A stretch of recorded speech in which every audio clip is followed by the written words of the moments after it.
been hell on earth. We've been waiting for nearly 8 years. Why do you think the story still resonates after so much time? The largest, longest, most mysterious event in aviation history. Is this the biggest break we've had? It's a game changer. That puts the plane where we think the point of impact was. This is it. It's massive. That is a key that will help us unlock this mystery. We've got to give it a red-hot go. Absolutely, we would stand ready to assist as we're asked. If that doesn't say we need to search again, then I don't know what does. We've been investigating the disappearance of flight MH370 for several years now. In 2020, we brought you the groundbreaking report, The Untold Story. Now, nearly 8 years after it went missing, there's been another breakthrough, and potentially a major one: the precise location of the aircraft. Surely now we owe it to the families for there to be one final search.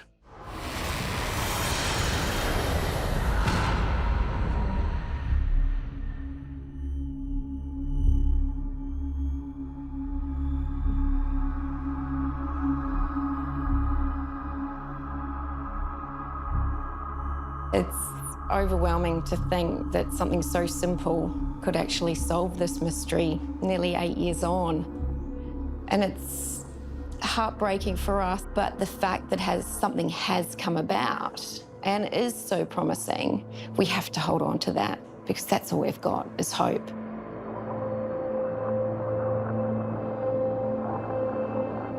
Why do you think it's so important, Mike, to find it, to go again?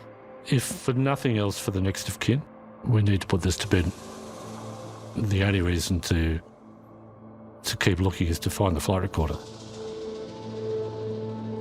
An aircraft has gone missing and we don't know why.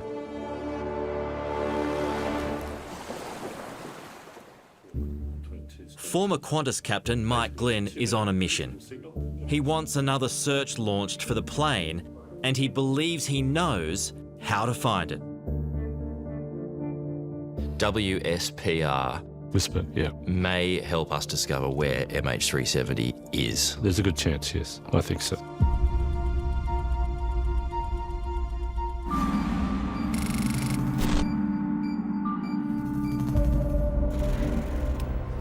Whisper is a network of weak radio signals that covers the globe. It's led to the creation of a revolutionary new tracking technology using the most unlikely of sources: amateur or ham radios.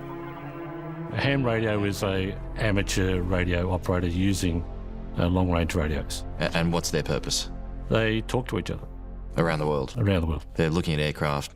This one's here, this one's there. Well, they're not even looking at aircraft. They're just talking to each other. They're logging who can talk to them and all this sort of thing.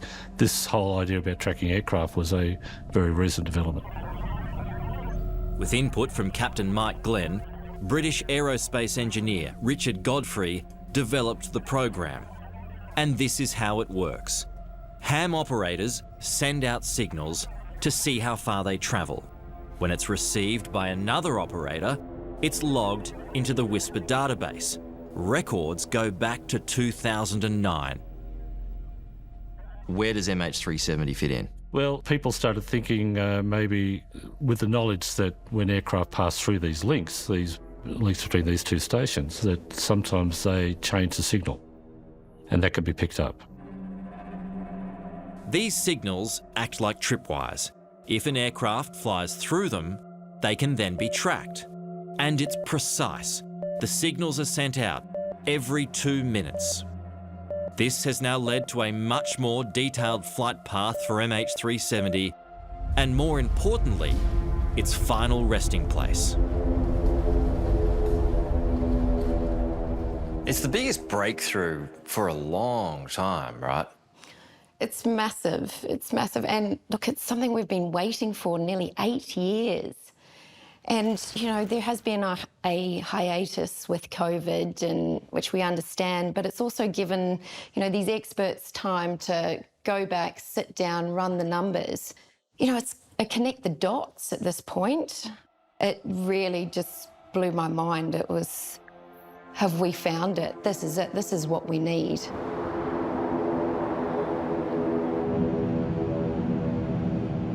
Potentially, this is huge. Potentially very much so. Yes, I'd say it's a game changer because it introduces a whole new way of thinking about what actually happened.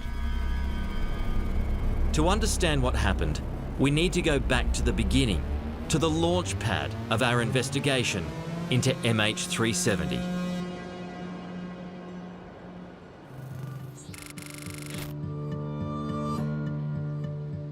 In the history of aviation, there's never been a mystery like Malaysia Airlines Flight 370. It's so significant that that flight number, MH370, is known by most people. It was a modern passenger aircraft that took off from this runway in Kuala Lumpur on the 8th of March 2014 and simply vanished from the radars with its pilots, its crew and its passengers on board. Even today, no one knows where it is, but much more is known about what happened, the alleged cover-ups, the investigative failures, and the possible motives of a pilot in command.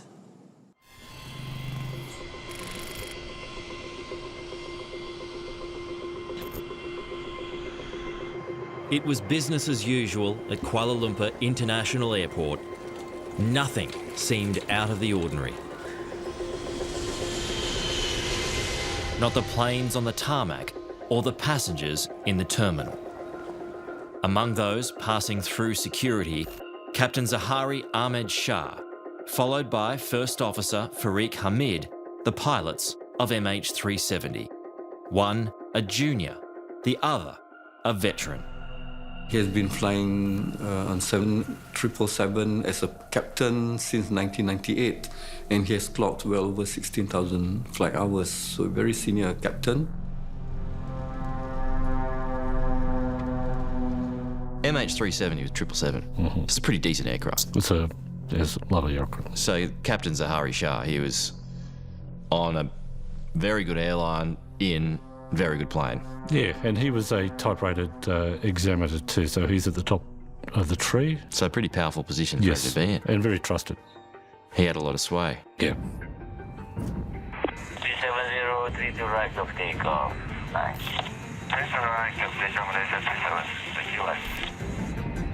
At 12:42 in the morning, local time, Malaysia Airlines Flight 370 left the runway.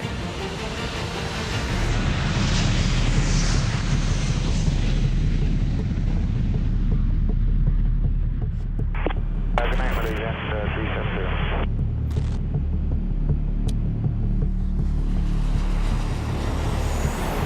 Good night, Malaysia 370 were the last words heard from anyone on that flight.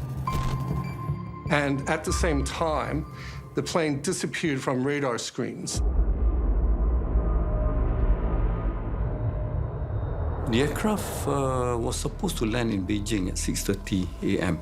So were you still hoping that MH370 would still arrive in Beijing? Yes. 6:30 a.m. in Beijing, when the plane should have landed, delayed, flashed on the arrivals board. Panic sets in. The last point of contact was over the South China Sea, so that's where a search was launched. Heard about the disappearance about 15 hours after it happened. I was up in Bangkok at the time. Mike Glenn was flying back to Australia just after MH370 went missing. His flight took him over the South China Sea. When I got there, there is a feature of the Gulf of Thailand where there are fishing boats, the entire length of the Gulf of Thailand. And you can see them at night time. It's one of the great sights in aviation. There's just this vast number of fishing boats there, and I'm going, there's no way an aircraft could crash here without being seen. There's absolutely no chance. 239 lives feared lost, including 6 Australian. Australia's Prime Minister at the time was Tony Abbott. I rang the Malaysian Prime Minister and I offered Australian assistance. At that stage, we thought that the plane had disappeared somewhere in the South China Sea. But MH370 wasn't in the South China Sea. Primary radar records and Air Force data reveal when communication was lost, the plane turns back to Malaysia and flies for several more hours. We are reassessing the redeployment of our assets. When MH370 crosses from Malaysian to Vietnamese airspace, there's a catalogue of errors by air traffic controllers from both countries. At the same time, the plane's communications equipment was turned off. That means you're not visible on civilian radar. And essentially, if you're not visible on civilian radar, nobody can see where you are. Data showed once the plane flew across the Malay Peninsula, it turned around the island of Penang, headed up the Malacca Strait and across the Andaman Sea. It was even seen on military radar, but no one acts. They had the opportunity when the Malaysian military tracked this plane for an hour. They did not scramble a jet to go and see what was going on. They could have saved us 8 years of pain and suffering. They didn't do that. I think the initial response by the Malaysian government was,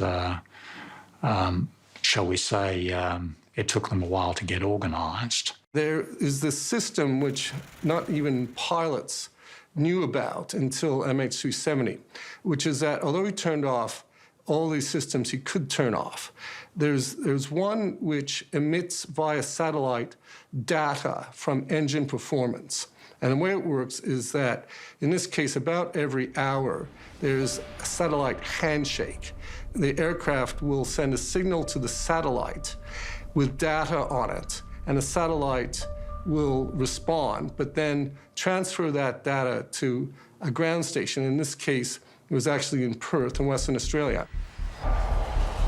Every hour MH370 is flying, satellites pick up an automated ping from the engines. So the plane is clocked until one final handshake on what's known as the 7th arc. That 7th handshake produced a band, which is an arc, and that's where the science suggests the aircraft would be somewhere on that arc, but we don't know where on the arc. Data stopped as the plane crossed the 7th arc, which means that's where MH370 ended its journey. The wreckage is somewhere in the southern Indian Ocean, and as we'll soon reveal, a potential crash site has finally been discovered.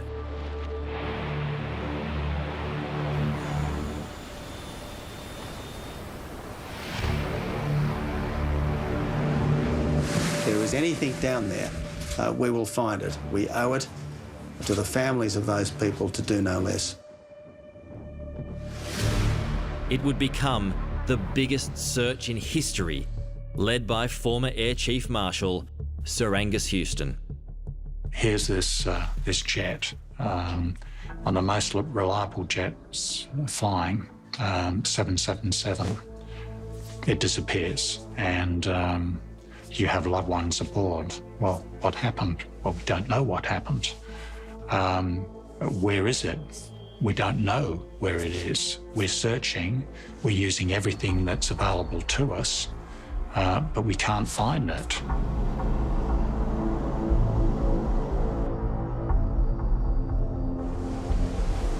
Wouldn't it be extraordinary if, after all this time, after all the money that's been spent, after the biggest search in history, that it was a bloke with a ham radio who might have found it? Oh gosh, I know, and I think about that, and it's just been hell on earth living in this, surreal world of this plane going missing. And, at the end of the day, yes, it's been a long time, but at least people have still been looking. That's the big thing. We first met Danica Weeks 2 years ago. She clearly remembered how she found out that her husband was missing. Not from Malaysian Airways, but from a reporter. I got a call from a lady in New Zealand and she asked for Paul. And I said, oh, no, sorry, look, he's on a plane to Beijing at the moment. And she said, so you don't know? And I said, well, no. And she goes, there's been an incident with the plane. Sorry. I'd like you all now to raise your glasses and join me in a toast to my beautiful bride, Tanika. Paul Weeks wasn't meant to be on MH370. He was on his way to Mongolia to work in a copper mine. First stop, an induction course in Beijing. This is a home video of Paul with his 2 young sons the day before he left. At first, he was booked on Cathay Pacific, and it was only a day and a half before he got on the flight that it changed to Malaysian Airlines. What was the last thing he said to you? When he was heading off to Mongolia, he said, look, I can't wear my wedding ring and watch on site. Obviously, they're not allowed to, working with big machinery. And he said, so I want you to keep my wedding ring and watch and give the ring to the first son that gets married and the watch to the second son. And I said, oh, don't be stupid, you know, you're going to be fine. You'll go there, come back. That was 8 years ago. 8 long years of not knowing what happened to her husband. 8 years of not knowing where he is. 8 years of hoping that one day she will finally know. Now there is hope. A potential crash site. We've spoken about this in the past, haven't we? These kind of moments of false hope that come along the way where, oh, maybe it's found, no, it's not found. Maybe it's found, no, it's not found. And here we are again. So how does this one compare? Well, yes, along the way we have, you know, been through so much, and it's been a real roller coaster of hope and dashed hopes. And so I made sure that I read through this and understood it before I put any energy into it. And everything I've read is just so amazing. And it's just what we wanted. I get goosebumps. I'm excited. I know it's crazy to say, but we've just never felt so close.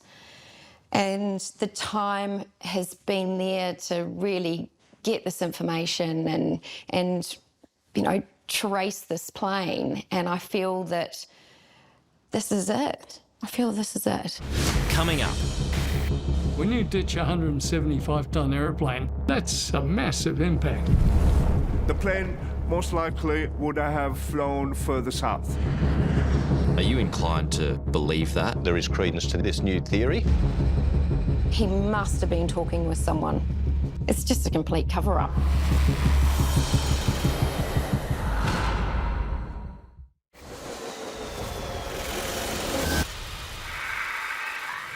Part of what forms the whole MH370 mystery are all the wild conspiracy theories about what might have happened to it. All you need to do is look online to see some of the more colourful explanations. That it's in the Cambodian jungle, or was sucked into a black hole. Maybe even the Russians have got it. But experts, citing real-life examples, have narrowed it down to a handful of likely scenarios. All of them end up in the same place.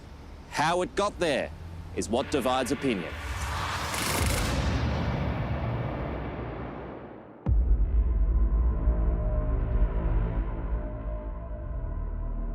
My theory is what's always been is that it was the captain who was responsible.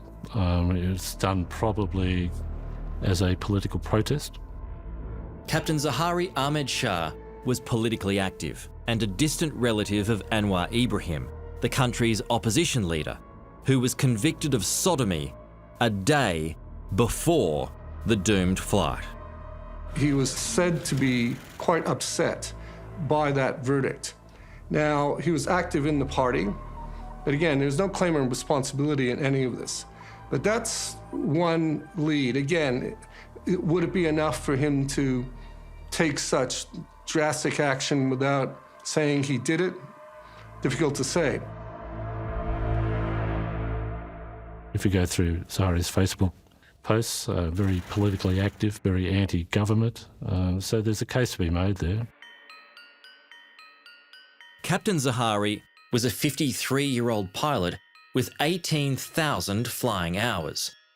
He was a married father of 3 adult children and a grandfather, known as Ari to his friends and Uncle Ari to his many nieces and nephews. Hi everyone, this is a YouTube video that I made as a community service. In his downtime, Captain Zahari also made videos for his own YouTube channel. In the background here is his home flight simulator. Is it possible that he hijacked the plane and killed those people? I absolutely don't agree with that. Why? I don't see him as a person who could do that. But the just-released whisper tracking of the plane suggests otherwise. Using ham radio signals to detail MH370's flight path, it raises the possibility that politics may have been involved in the plane's disappearance. So he's come up, followed the coast of Sumatra, the east coast and the north coast, down the west coast of Sumatra, and this is the really interesting thing. That is a holding point or a holding pattern. According to the Whisper flight path, at 12 minutes past 3 in the morning, 2.5 hours after takeoff, MH370 went into a holding pattern. How can you tell that? Because there's a loop of the shape. Yeah, if you see it larger. Wow. So it's a 22-minute holding pattern. Wow. There's no reason to do that. And you have to be manned to do that. Normal aviation, you would think so, yeah. There's been a holding pattern that's basically accounted for some 22 minutes of flying, which would take it off the previous endpoint. Reduce the distance it could go south. And this is all according to Whisper? Yes. Only the plane's flight recorder will tell us if MH370 did go into a holding pattern. What do you think was going on for those 22 minutes? Possible negotiation between maybe someone on the ground acting in concert with Captain Zahari, who I believe was responsible. And I think you've got to take into account that his political hero, Anwar Ibrahim, was locked up 5 hours before they left. If I had to speculate, I would say there's a negotiation going on there. You have a new election, you resign, telling maybe Najib that he needs to resign. So that's a possibility. The data points on the Whisper technology that's come through shows that there was a 22-minute holding pattern that was undertaken by the plane. How did you react to that? It was overwhelming, really, because what were they doing in that 22 minutes? And was there negotiations with the pilot? We should be told about it. We should know what happened in those 22 minutes. Were the passengers even alive then? Maybe they were, maybe they weren't. Who knows? Was there an onboard fight with the pilots and the passengers? Was it another September 11th? I don't know. But 22 minutes is a long time to be going around in circles. He must have been talking with someone. It's just a complete cover-up. If that holding pattern was not there, let's say, the plane most likely would have flown further south. So that holding pattern actually then puts the plane where we think, from the oceanographic evidence, where the point of impact was.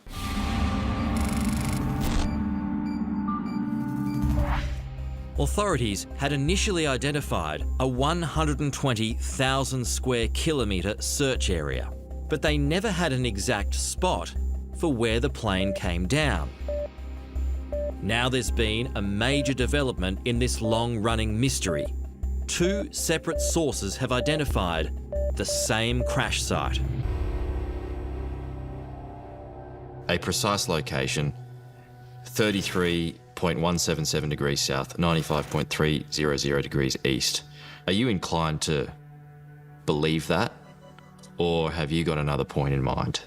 I've seen no reason to disbelieve it. Whisper, is this the biggest break we've had in a while? It's the only game in town. It really is. There's nothing else happening. I think it's been shown from the tests that we did that it can be used for this, and I think we've got to give it a red-hot go. The potential search site is actually not that big. It could be done in a few weeks. How does it affect the eventual crash site? It brings it further north, and it brings it to the area that Professor Charry of the University of Western Australia said should be looked at. That professor was on the money. Yes. From the early days. Very much so. Charry Pattiarachchi is one of the world's leading oceanographers. He's also a professor at the University of Western Australia. Analysing ocean currents and drift patterns, Professor Charry has come up with a crash site that is nearly identical to the Whisper coordinates. So, Professor, after all this time, when it comes to where the wreckage of MH370 is, you might have been right all along.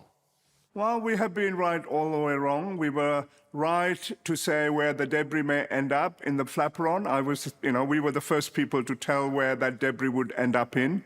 So we were right there, and then we were right again now. The site is 1,933 kilometres west of Perth, more than 4,000 metres underwater. Its mountainous seabed known as Broken Ridge. Despite making this finding just 6 months after MH370 went missing, the professor was never invited to take part in Australia's search efforts. Why on earth didn't they ask you to be part of the process in the beginning, Professor? It's very hard for me to answer that. They said that they didn't know I existed, which is probably not correct. But there are lots of contractual things that goes on in, as you know, in government organisations. They appear foolish now. Oh, absolutely.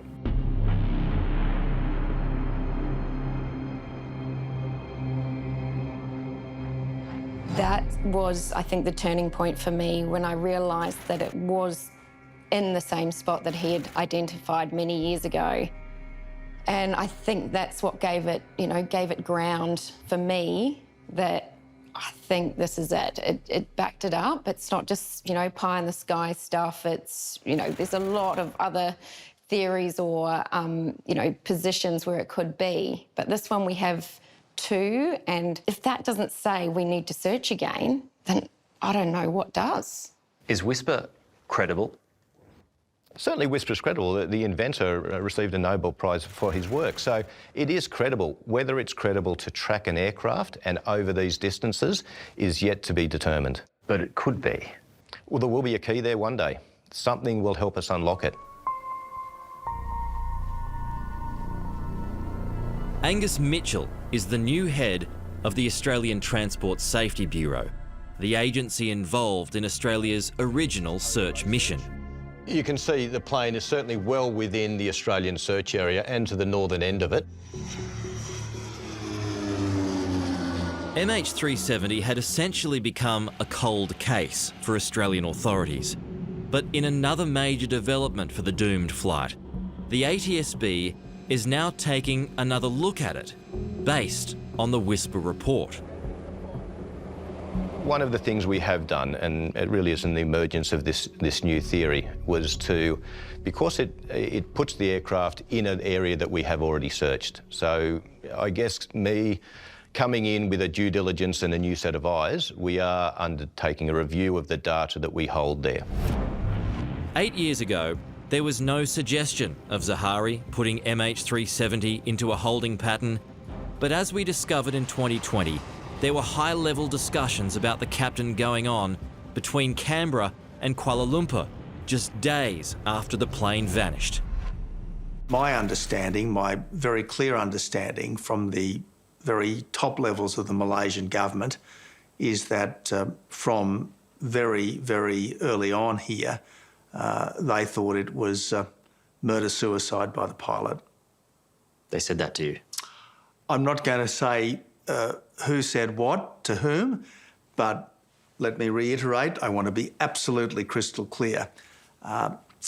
It was understood at the highest levels that this was almost certainly murder-suicide by the pilot, mass murder-suicide by the pilot. How long after the plane disappeared did that information become clear to you? Within a matter of a week or so. Despite this revelation, the Malaysians refused to name or blame Zahari. I wish to be very clear. We are still investigating all possibilities as to what caused MH370 to deviate from its original flight path. In 2018, Malaysia released its final report. The team is unable to determine the real cause for the disappearance of the MH370. Again, no mention of Zahari, despite Tony Abbott being told it was murder-suicide.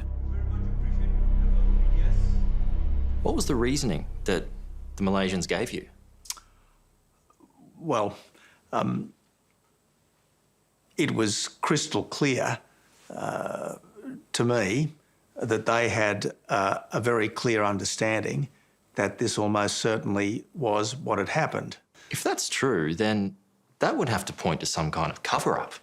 Look, that's not my assumption at all. And I've read all these stories that the Malaysians allegedly didn't want the murder-suicide theory pursued because they were embarrassed about one of their pilots doing this.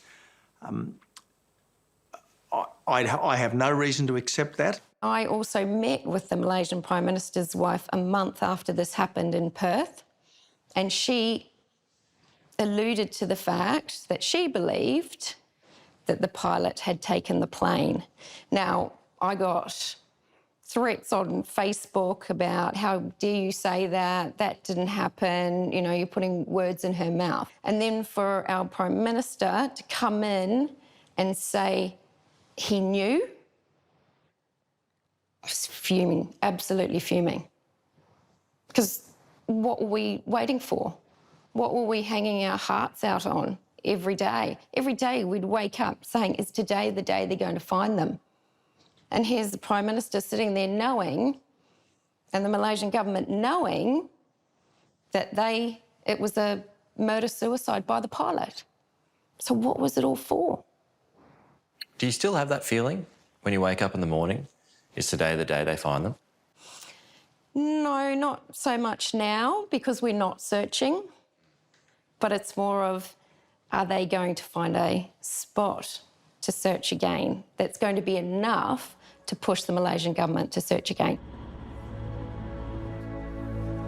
In the 8 years since they went missing, there's been just one certainty about the fate of the 239 passengers and crew. It's the debris from the plane that's been found washed ashore, a sad testament to a tragic end for flight MH370.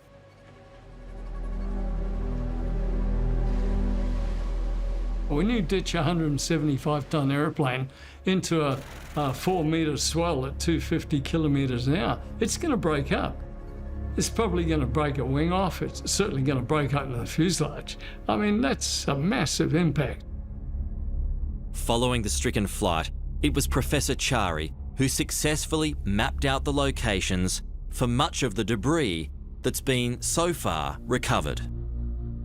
Well, how many pieces of the wreckage have now been found, Professor, because of your help?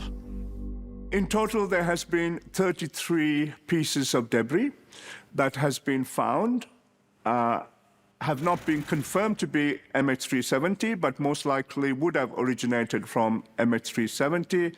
And 23 of them we have accurately predicted. So basically, your information is good.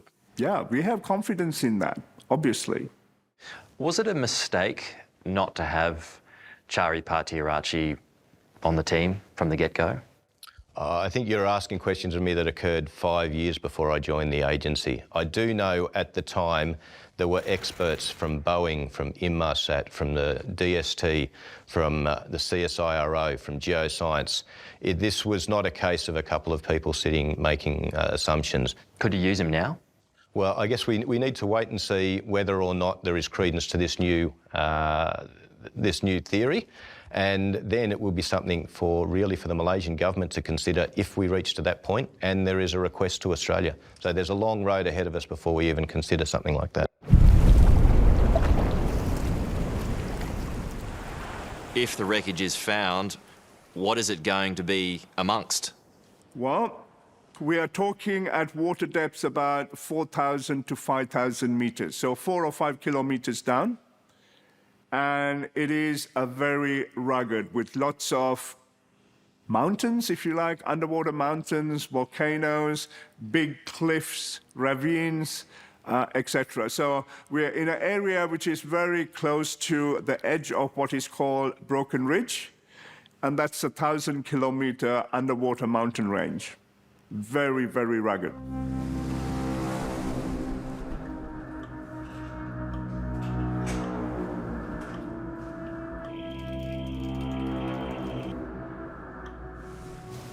What goes through your mind when you think that Paul might be in amongst all of that, his remains? Look, over the years, I really hope to be able to bring him home and have something, to bring home for us. I'm just happy now after 8 years to know where he is. That would bring me some peace, because there is no peace. So just to know that he is in this spot, whether we recover the plane or not, we just need to know. Finding something and knowing where they are will give us a step towards that peace. Coming up. It was a considerable search zone. It's the largest in history. And what that's proved is where the aircraft is not. We know the truth. They knew what they were telling the press very early on was incorrect. In your heart of hearts, do you think it will be found? I do think it will be found.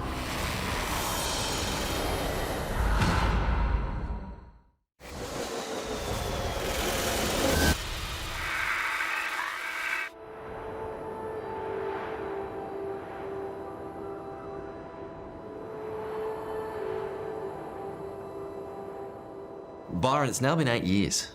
Yeah. Can you believe that? And we're still no closer to the truth now. Well, we are. We know the truth. It's not a mystery. That's your truth. No. If the Malaysian Prime Minister tells the Australian Prime Minister 4 days after the event that it was murder-suicide, and that ties into all the evidence, that deleted practice flight plan, that's the truth, not some theory.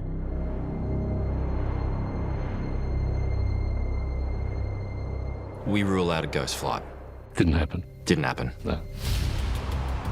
In 2014, the then Transport Minister and the Australian Transport Safety Bureau based their search on what's known as a ghost flight or death dive. That assumes that the pilot is dead, and that's why the plane crashed. Left engine shut down.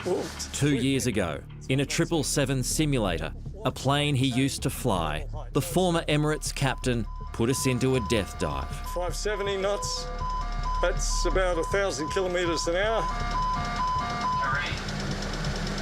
This is going to hurt. The plane's design meant it would corkscrew, increasing speed until it plunged into the ocean. So you can see the sea coming up. Oh, I hate the visuals. That's it. So that's a big crash.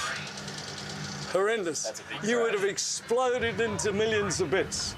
To this day, Byron Bailey maintains the search zone was wrong, That's because he says it wasn't a death dive.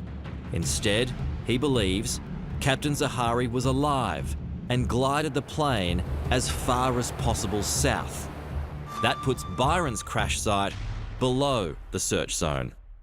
All the evidence points to the fact it was ditched, and I'm sure the captain, brilliant captain as he was, brilliant pilot, was trying to ditch the aircraft in as far south, remote location as possible. My concern in this case, for those who say that the aircraft crashed in a so-called ghosted flight, they made up their minds near the start that this occurred. So they're looking for supporting evidence all the way along the line to collaborate that part. Sometimes it's convenient to turn your back on something as far as governments are concerned. What are you referring to there? Countries are very protective about their own organisations, airlines, reputations, etc.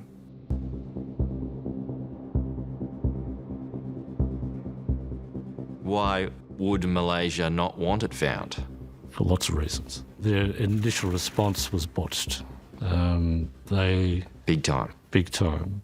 They knew what they were telling the press very early on was incorrect. Even Tony Abbott told us that his conversations with the Malaysian leader, he knew it was murder-suicide from the beginning. Yeah, and that's very embarrassing, particularly if it's done for a political reason. The fact that there may well be a mass murder event by a Muslim pilot. Yep. That comes into thinking, perhaps. Perhaps, yeah, that's very embarrassing too.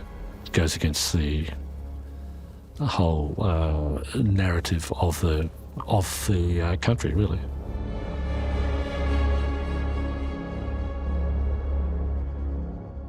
Has your theory changed at all over the years? No.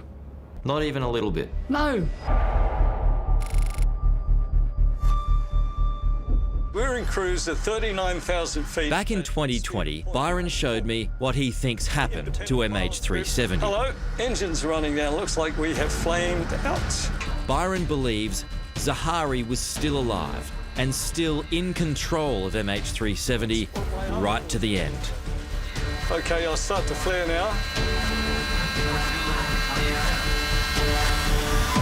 And then we hit the water. We are dead.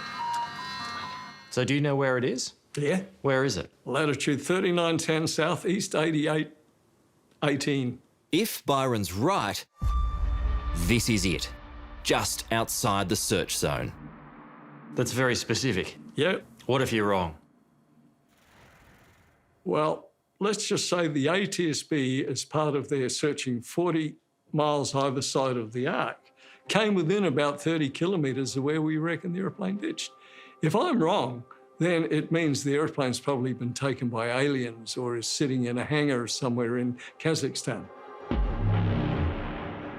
Byron Bailey's crash site is 920 kilometres southwest of the Whisper crash site. That's about an hour's flying time in a 777 jet. Byron Bailey, he has been a critic of the ATSB for a long time now. His view is that the crash site was always in the southern part of the search zone, just outside it, as a matter of fact. Is he wrong? As I said, there are a number of theories here. All of them do have elements of truth, and all of them do have elements of evidence attached to them. Until we find the plane, until we can decode, in the event that we can find it and decode what's on board there, those are questions that are going to remain unanswered. Part of the problem is that people say, well, it's north. Well, no, it's east. No, it's south. Which one do you choose? Well, that's right, and that's why when they undertook this search, it was looking at the totality of information, and it was using the best expertise around the globe that they had at the time, with the technology they had at the time, to make the best assessment of where the plane most likely went in, and then that search zone expanded, and it was a considerable search zone. It's the largest in history.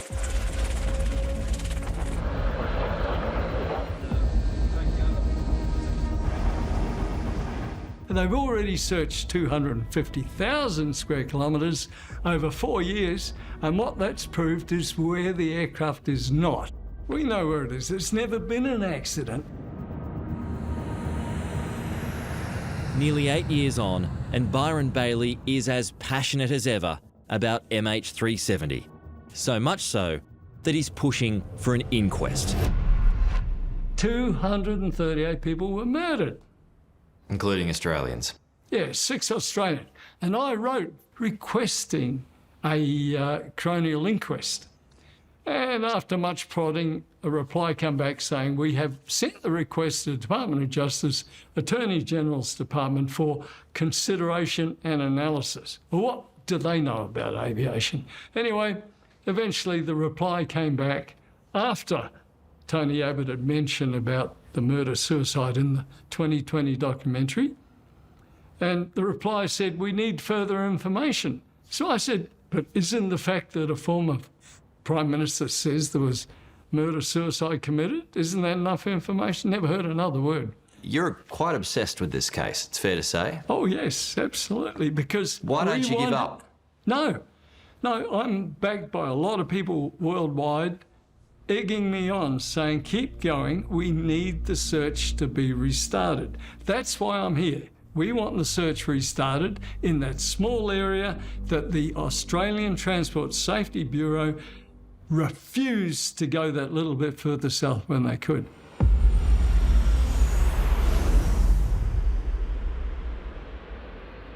Okay, so just track the rest of the journey after the 22-minute holding pattern.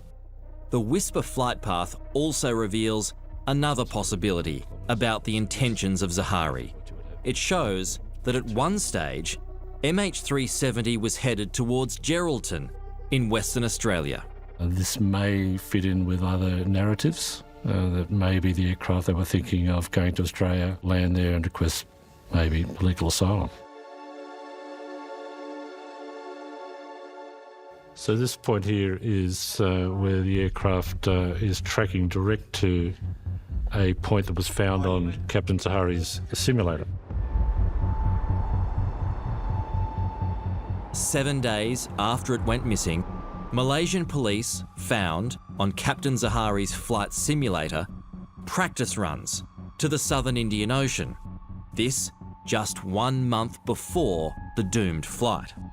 The discovery wasn't made public until it was leaked 18 months later. Now, the significance of that is that there's nowhere to land anywhere near where that track took it at the end. There are no islands, there's nothing. And so by processing that flight on his flight simulator, he was practicing what could only be a suicide murder flight.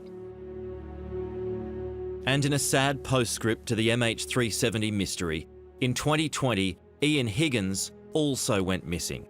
The author and journalist with the Australian newspaper hasn't been seen since. It's believed there are no suspicious circumstances.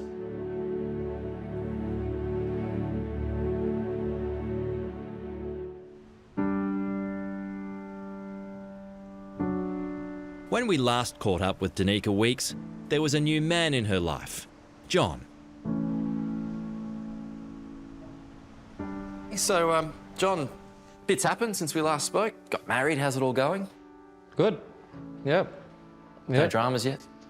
Of course. No. Always dramas, but we've always come back together. That's good. Yeah. As Danica told us back then, and as she'll tell you now, John is her rock. You've watched the journey and continue to watch the journey, the mental journey, I mean.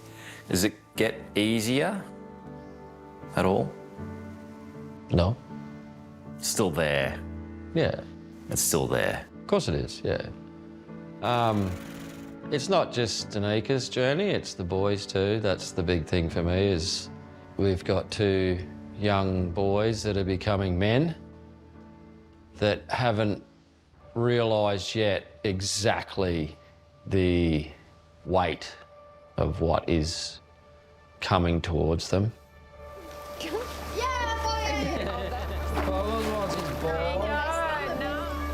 The last time they saw their father, Lincoln was 3 and Jack 11 months old. I don't think any of us ever realised, how long it would be. I thought that this would all be, you know, tied up in a perfect little bow. We'd know what had happened before the boys got to an older age, and we could tell them the truth and tell them what happened. You know, people used to say to me, you need to tell them the truth. And I'm like, but I don't know the truth. So I'd be lying to them. And then if they got to their age now where they're asking questions, and they would say, well, you lied to us, Mum. So I'm happy I didn't give them some narrative that hasn't happened, because we just don't know yet. Come on, Redders. Hello. Come on. Come on, sit. It's a massive thing for those two boys that are going to be coming into their own very soon, when they're old enough to understand and realise what has happened, what their anger's going to be, there's going to be so many emotions for them in the future that's going to be very difficult for Dan and I to deal with. Whether they take it one way or the other, it's going to be hard for them, I think. He wants to play. He wants to play. Get Boggles! Get Boggles! In your heart of hearts, do you think it will be found? I do think it will be found. When, I cannot tell you. And where? And where. You're exactly right. If we knew where, then it would have already been found. The ATSB boss is reminded of MH370 every day. At work are 2 empty boxes. He's hoping to one day fill them with the keys that will unlock the mystery of what happened to a plane that just vanished. They were built to house the flight data recorder and the cockpit voice recorder when an MH370 is found. So they've been sitting in my office, and it is a reminder that it remains unsolved. One day it would be great for them to be full.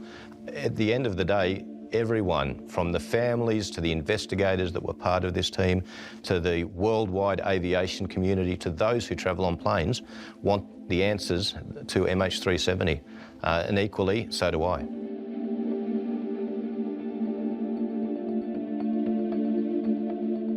You know, this worst part about this is the not knowing. It's the not knowing, you know, what happened. You run so many scenarios through your brain, and there's been so many theories, you know, but they are somewhere. We just need to know so we can get some peace, and we can bring our loved ones home and have our memorials and our funerals, and we're still stuck at March 8th. And it's just really horrible. It's a horrible place to be. It's like hell on earth.